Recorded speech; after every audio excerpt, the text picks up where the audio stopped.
Hey guys, good morning. Welcome back to Sow Love. It's Saturday morning and I'm out in the garden just checking on a few things and doing a little coffee garden walk. I put cinnamon in my coffee, so that's what that is around the rim. But I thought I'd give you an update on the orchard since I'm out here walking around and checking on things. So let's check out the orchard. All right, so here is the apple tree, and of course everything has done anything it's going to do in terms of producing. Like, this is my first year with all these trees, so the only thing that I got fruit off of was this apple tree. I got one apple which actually was 5 at first, but the squirrels found 4 of them. And then the blueberries, which of course y'all know that it was a great year for the blueberries. So there is the apple tree. Those are pawpaw trees, which I'm going to get rid of. This is the apple tree that I'm trying to root. So I'll probably end up cutting that down. Here's another tree. This is another peach tree. And everything is starting to die back, of course, because we're going into fall. This is a pomegranate. So it'll be interesting to see what happens next year with these trees. I'm looking forward to a big takeoff. Oh, I forgot, the goji did give me some berries, like a good handful. And they don't taste that great fresh. So I actually am dehydrating some to let them I can throw them in oatmeal or whatever. It's just a little handful, but you know, it's very, very good for you, the goji berry. All right, sorry guys, I was letting that airplane pass. This is the Pakistan mulberry, which I just put in maybe about a month and a half ago. 3 fig trees. The 2 down there, I'm not sure what variety they are, as my mom rooted those from someone that was giving away some cuttings. But this one is the Celeste fig here. So this is the first one that went in, and these 2 came in not too long after. The nectarine tree there, which that has grown quite a bit. You can kind of see where the new growth, the brighter green area. So it was maybe about 4 feet before. Now it's taller than me, which I'm 5'11", so it's a little over 6 feet. Same with this one. This one's a little over 6 feet as well, maybe 6.5 feet.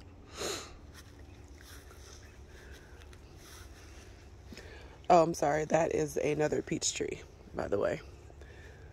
That is the Red Haven. The other one was an Alberta, I believe, peach tree. This is a plum cot, but she is growing really nicely as well. At first there were some pests trying to attack her a little bit, but you can see the bright red leaves. She's putting on a lot of new growth. Here's a pear tree, which is doing pretty good. This is the one I thought was dead because it took the longest time to grow, but it's doing really well, so I'm very excited about that. Another plum cot tree here. Again, more new growth on that one.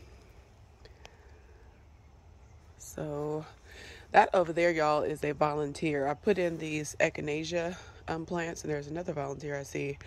I put the echinacea plants in, I don't know, maybe 3 months ago. A neighbor was giving away some purple echinacea, and then I went and purchased some from a local garden center, that green, and then there's another one over there that I planted. But I added some of the compost that I made from from my garden, and apparently there's some kind of squash varieties mixed in, so I'm just letting it grow. There's some male blooms on it, but no female blooms on it, so I have no idea what varieties they are, so keep you updated on that. This is a elderberry tree right here, which something is apparently liking it because this was not on the ground. And it looks like something is eating it over there. So I'll have to come out and see what's going on with that later on. Protect her a little bit more. But here's one elderberry, and here's another elderberry. This one didn't have hardly any green growth on it when it came in the mail, but you know, I was excited to see some new growth because I didn't know if it was going to survive. So two elderberries are new to the garden, and this is that passion flower vine, which has grown quite a bit. A caterpillar keeps popping up on it. It's the caterpillar that is one of the pests for passion fruit. It starts with a F, a fritillary or fritillate, something like that. So every once in a while I'll come out and check the backs of the leaves, but you can see, you know, it's done some damage on the leaves where you can see it's, you know, the little holes. But for the most part, like whenever, I'll check it every couple of days, and guaranteed there is a new caterpillar on it every couple of days. So heads up on that. It's an orange caterpillar with black spikes that loves the passion fruit vine. So, all right, so we're back over in the garden now. This is a Meyer Lemon tree, which I'm going to keep in a pot. Excuse me. And I'll be moving all the things in a pot indoors as it gets colder. Olive tree here, which is starting to die back a little bit. And all I've been doing in terms of fertilizing, y'all, is the fish emulsion. Adding fish emulsion every maybe month or month and a half. The moringa trees, which those should be okay outside. I do need to up pot these because they've gotten quite big. Very proud that those came from a seed. This also came from a seed. It's another lemon tree right here. That's kind of really an extra one. And there's another one right there, another lemon tree. And that's another lemon tree right there, which she's not looking as green as the others. All right, this is a gooseberry right here, which is again starting to die back a little bit. But I believe there's just one in that pot.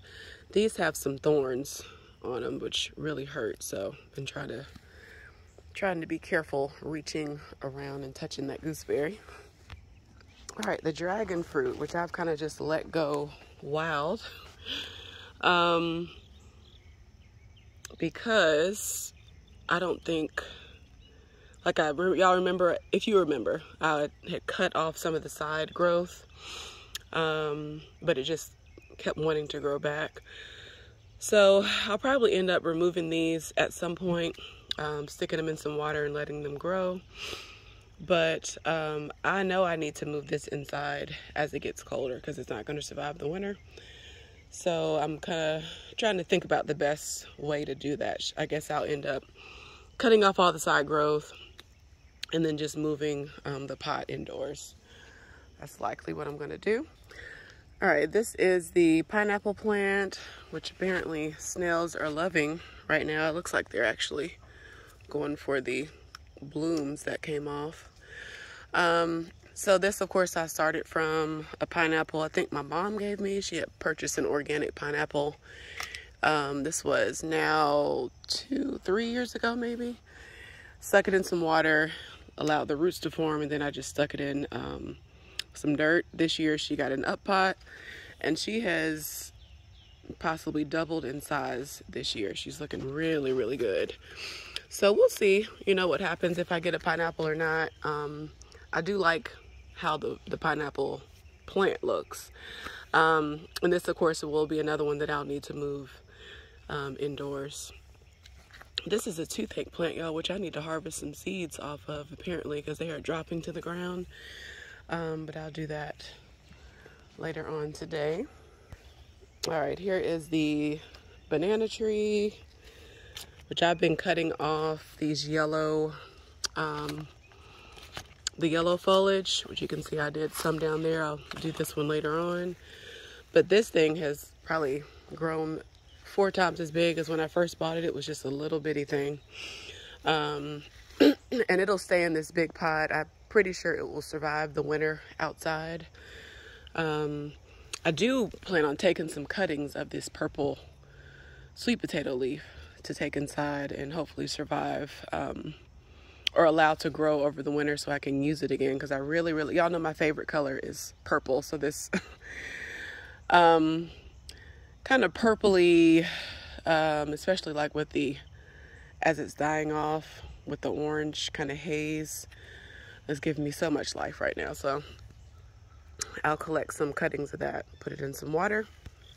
All right, these are honeyberries. So there's 2 in this pot, I believe. Yeah, there's 2 in this pot and then 1 larger one in this pot. So these, of course, are dying back. You know, all these are, again, in their first year in my garden. So I'm going to leave them in the pot, let them, you know, chill out here over the winter.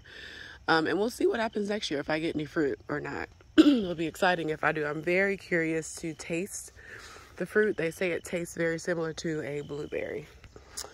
All right, and here are the blueberries, y'all. So let's see, 1, 2, 3, 4, 5, 6 blueberries here.